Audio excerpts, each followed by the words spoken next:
સ્વાગત છે, હું છું ફૈઝાન। જે રીતે કમોસમી વરસાદે ખેડૂતો પર થપાટ લગાવી છે, આજે જગતનો થાત ખૂબ ચિંતિત બન્યો છે। રાતે રડવાનો વારો આવ્યો હોય તેવી સ્થિતિનું નિર્માણ થયું છે, કેમ કે જે શિયાળુ પાક વાવ્યો હતો જેમાં ડાંગર, મગફળી, કપાસ સહિતના પાકોમાં ભારે નુકસાનીનો સામનો લોકોને કરવો પડે છે। અને ખાસ કરીને સૌરાષ્ટ્રના ખેડૂતોની વાત કરીએ, અમરેલીના ખેડૂતોની વાત કરીએ તો જે રીતે કમોસમી વરસાદે અમરેલીને બાનમાં લીધું હતું તેના કારણે મોટા પ્રમાણમાં નુકસાની છે ત્યાંના ખેડૂતોને ભોગવવી પડી છે।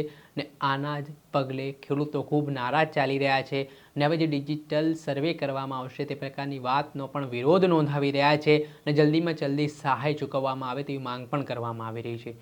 ત્યારે હવે અમરેલીના જે સ્થાનિક ધારાસભ્ય નહીં પરંતુ સુરતના વરાછાના ધારાસભ્ય કુમાર કાનાણીના પોસ્ટરો અમરેલીના સાવરકુંડલામાં લાગ્યા છે, જેમાં ખેડૂતો આ પોસ્ટરો થકી તેમનો આભાર માની રહ્યા છે, કેમ કે કુમાર કાનાણીએ મુખ્યમંત્રી ભૂપેન્દ્ર પટેલને પત્ર લખીને ખેડૂતોને સહાય જલ્દીમાં જલ્દી ચૂકવવા માટે અપીલ કરી છે ને આ પોસ્ટરો લાગતા અનેક પ્રકારની ચર્ચાઓ પણ વેગવાન બની છે। સાવરકુંડલાના મડીભાઈ ચોક, નાવલી નદી, રાજકા પીઠ પાલિકા કચેરીના ગેટ નજીક તેમજ જય જવાન જય કિસાનના હેડિંગ સાથે બેનરો લગાવવામાં આવ્યા।